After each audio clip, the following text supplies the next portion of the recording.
The dead of the wild. They say saving a wild animal changes you. They never tell you what it costs. I thought I was just pulling a half-dead wolf out of an icy river. I didn't know I was dragging home a piece of the wild, and that someday I'd have to pay for it with more than I ever bargained for. This isn't a story about kindness. It's a story about debt. I didn't go looking for trouble that day. Hell, I was just trying to shave an hour off the hike back to my cabin. The Flathead River hadn't fully frozen that winter, and any man with sense knew better than to walk it. But I was tired, the sky was bruising with dusk, and I thought I knew the ice well enough. Turns out I didn't. That's when I saw it, a dark shape ahead, broken against the white like spilled ink. At first I thought it was driftwood or a lost deer. Then I got closer and saw the fur. The shape. The frozen paws clenched over the edge of the ice like a prayer. And the eyes. They weren't open. They didn't have to be. It was a wolf. Half his body was submerged in black water. His fur was locked with ice, frozen stiff along his back like chainmail. He wasn't moving. But he wasn't gone either. I don't know what made me step closer. Instinct? Stupidity? Every cell in my body told me to walk away. Wolves were trouble. Always had been. I'd heard enough about livestock kills that winter to know the valley was on edge. One more sighting and some rancher would start poisoning bait again. But this wolf, he wasn't hunting. He was dying. And I couldn't walk away from that. I knelt, testing the ice under my knees. It groaned but held. I pulled out my knife and started chipping away at the crust of frozen water that held him in place. His fur was matted with blood and ice. The cold bit into my fingers, but I didn't stop. Didn't speak.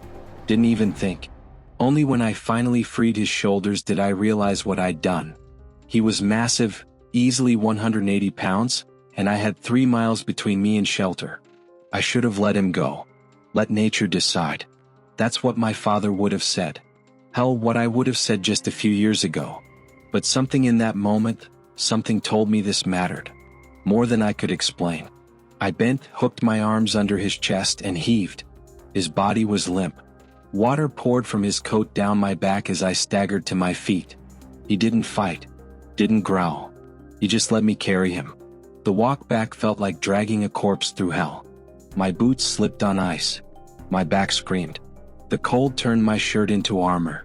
By the time I reached the cabin, I was half frozen myself. My 3 hounds, Rusty, Blaze, and Storm, exploded into barking when I burst through the door. Shut it. I snapped, kicking the door shut with my boot. I dropped the wolf onto an old blanket by the stove. His body landed with a thud. No movement. No sound. God, what was I doing? I grabbed a flashlight and checked his eyes.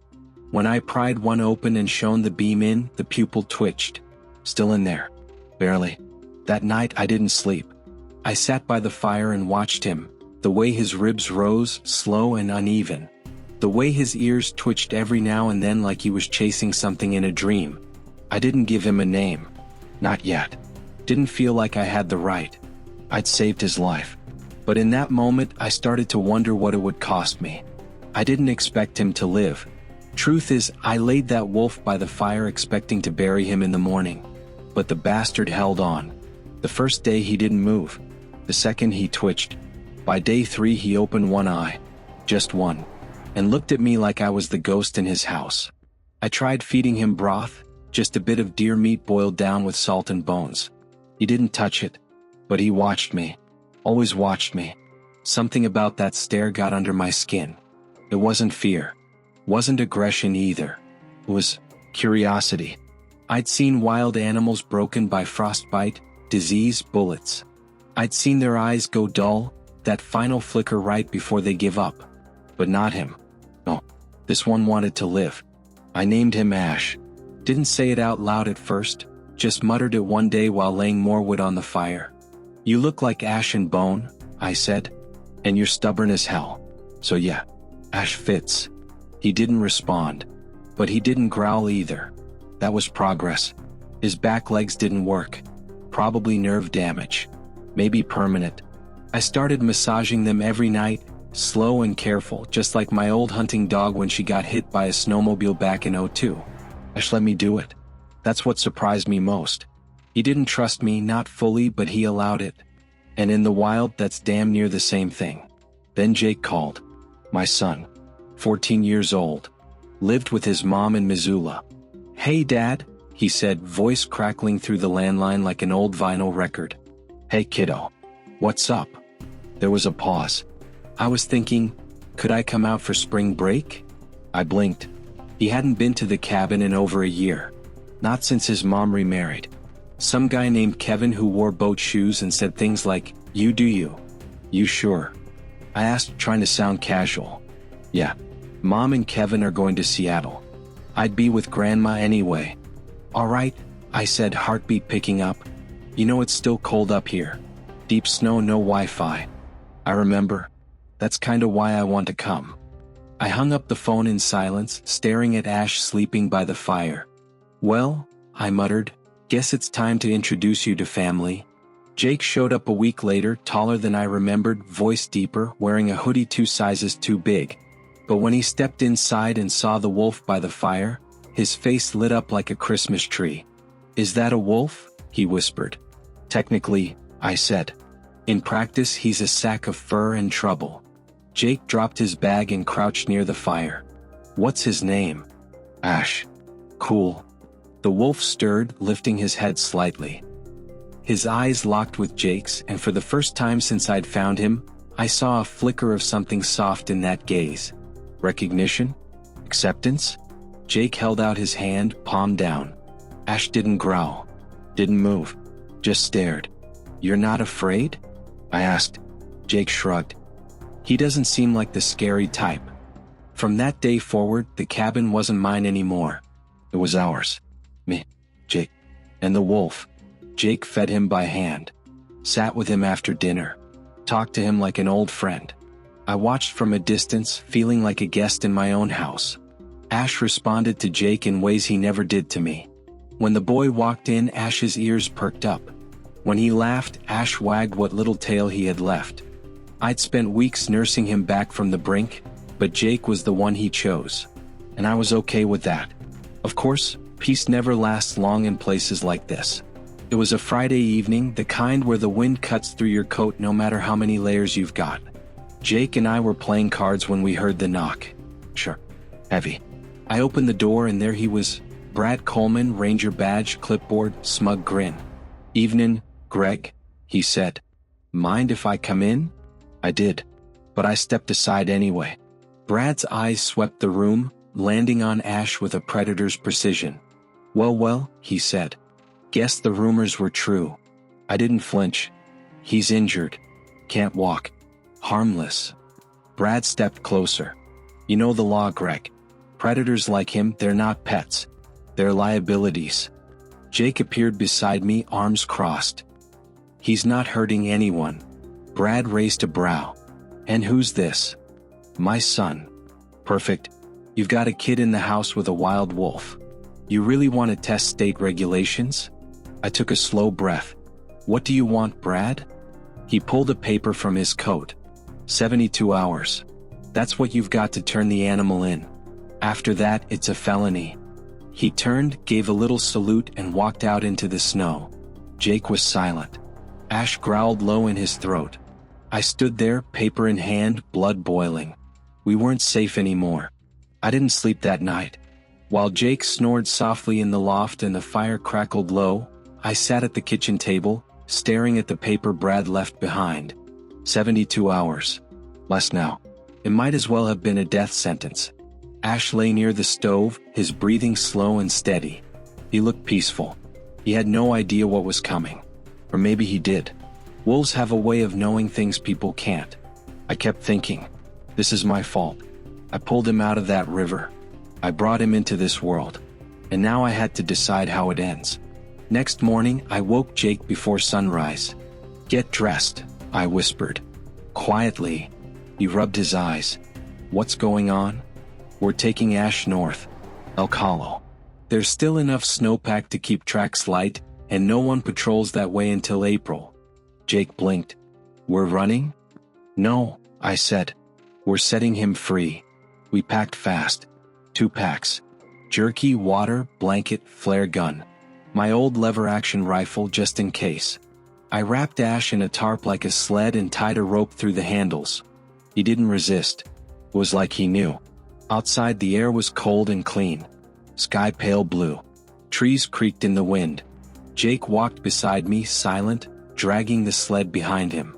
I kept glancing back, at the cabin, at the smoke from the chimney, at the trail we were leaving behind. Part of me knew I wouldn't come back. Ash started trying to walk around midday. Not far. A few feet at first, then 10. He limped and stumbled, but he moved. Jake hooped like a kid at Christmas. "He's doing it, Dad. Look at him." I did, and something in my chest cracked wide open. "He's almost ready," I said. Jake looked up. "You think he'll leave us?" I didn't answer. I didn't have to. We camped that night in an old ranger shack at Bear Ridge. Just 4 log walls, half a roof, and a stove that moaned like a dying cow. But it was enough. Jake curled up next to Ash, arm across the wolf's shoulder like they were brothers. I sat by the door, rifle across my lap, listening to the wind. I knew Brad would come. I just didn't know when. It was the sound of the engine that woke me. Far off at first, then closer. Tires crunching over snow, metal rattling. I was on my feet before Jake even opened his eyes. "They found us," I said. He sat up fast. "What do we do?" I slow them down. "You take Ash." "No." I put my hands on his shoulders. "Jake, listen to me. I'm not leaving you, Jake." He looked me dead in the eye. "You told me to be the kind of man who protects what he loves. I'm doing that. God, this kid." "All right," I said. "Then we do this together." We took Ash into the trees. The old northern trail cut behind the ridge, through swampy flats and dense pine. I knew every turn of it, my grandfather's trail. The one nobody else remembered. We moved fast, cutting across ice-covered moss and shallow meltwater.